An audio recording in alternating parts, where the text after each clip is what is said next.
Bon, maintenant, nous allons demander à JavaScript de nous écrire un code JavaScript qui permet de,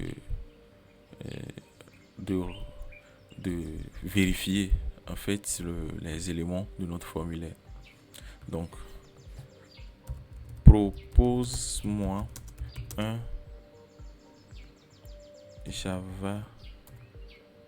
un script qui permet de contrôler le formulaire, s'il te plaît.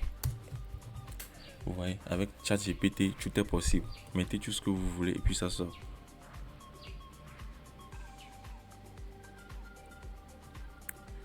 Bon, je vais juste copier et puis coller et expliquer ce que ça veut dire. Et là, il est en train de créer un grand code. Hein. C'est un grand code qu'il est en train d'écrire là. Ok. Donc, le code est terminé. Nous copions le code. Nous venons là.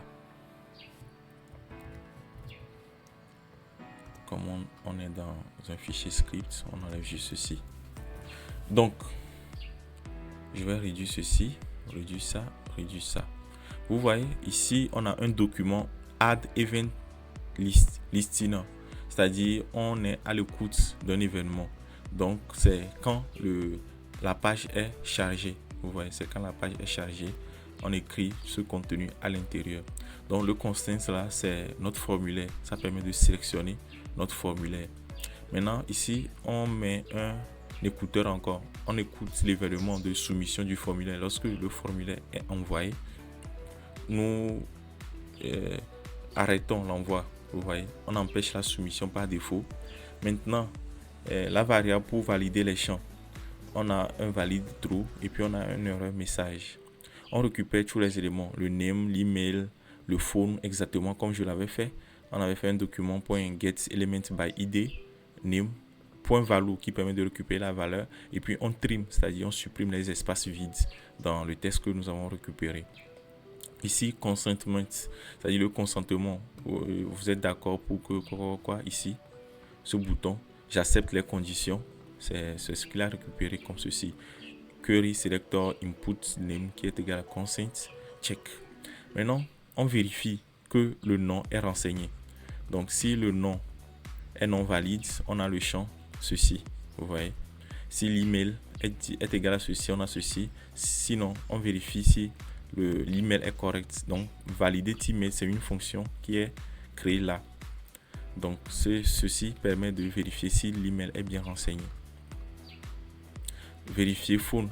Donc, ça permet de vérifier si le téléphone comporte 9 caractères et comporte 10 caractères entre 0 et 9. Donc, c'est là. Ça dit, vous voyez, valide un numéro de 10 chiffres. Donc, ça, c'est en France. On prend le Togo, par exemple, de 8 chiffres. Donc, on mettra un 8 ici. C'est-à-dire, le numéro doit être 8 caractères. Donc, on retourne au niveau de notre formulaire. Ici, au lieu de faire la validation automatique, on mettra un texte là-bas. C'est-à-dire, si on met juste un texte même qui n'est pas un email, ça ne sortira pas le message d'erreur au niveau du input. Et après, nous avons notre téléphone. Donc, l'exemple, comme 8 caractères, on met juste ceci et c'est bon. On retourne dans notre script. Tout ça, lui, il affiche dans un alerte. Vous voyez. Donc, nous n'allons pas l'afficher dans un alerte. Nous allons toujours mettre ça dans notre résultat.inhtml. Donc, ici, il y a alerte, message d'erreur. Donc, nous, on met ça dans... Vous voyez, on met ça dans notre résultat.html, inhtml. Et ici aussi, lorsque tout est bon, vous voyez, on le met toujours là-bas et puis on pose le formulaire. Bon, au lieu de mettre ça là, on peut garder l'alerte. Hein.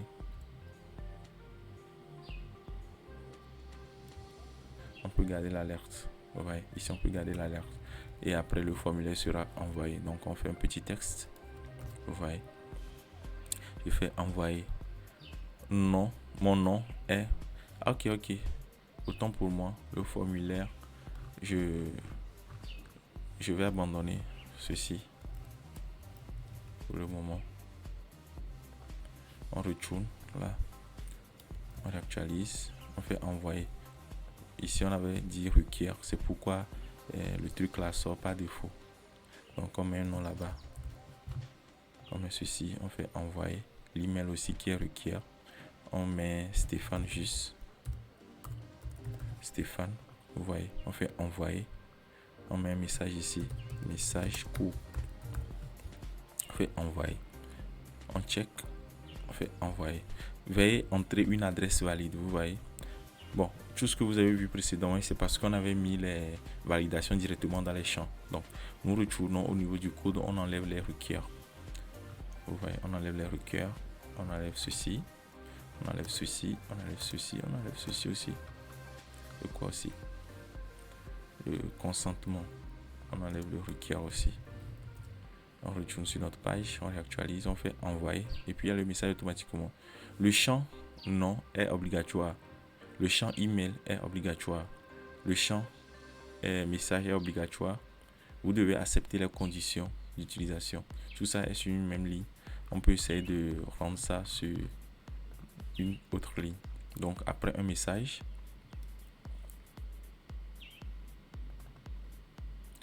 il y a déjà le anti/n. Nous avons déjà le anti/n. Donc normalement ça devait aller sur. Ok. Ici c'est pas un anti/n, nous sommes en HTML, donc nous allons mettre un BR, le BR qui permet d'aller à la ligne. Donc on met un BR ici, on met un BR là, un autre BR là, un autre BR là, vous voyez, un BR là, un BR là, un BR là. C'est bon. On vient, on réactualise, on fait envoyer. Donc vous allez voir, le champ nom est obligatoire, le champ email est obligatoire, le champ message est obligatoire. Vous devez accepter les conditions. Donc ces éléments sont obligatoires. C'est pourquoi il y a le message là. Et donc nous allons séparer un peu les messages d'une ligne horizontale. Nous allons mettre un HR. Un HR, ça permet de mettre une ligne horizontale là et là. Ouais. Fait actualiser. Donc vous allez voir une ligne ici. Lorsqu'on fait envoyer, on a mis le message à l'intérieur. Donc nous allons faire en sorte que l'élément là soit en rouge en JavaScript.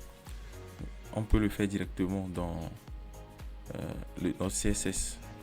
On a notre CSS qui a notre paragraphe qui a une idée résultat. On peut aller dans notre fichier style.css et ici comment appeler notre élément paragraphe. Normalement lorsqu'on fait un pion défini, ça veut dire que ça s'applique à tous les paragraphes. On fait un color, vous voyez, on fait un red. Ouais, on fait un red, on vient, on réactualise, vous voyez, tous les paragraphes sont en rouge. Tous les paragraphes sont en rouge. Tous les paragraphes, pardon. Tous les paragraphes sont en rouge. Vous voyez, tous les paragraphes sont en rouge.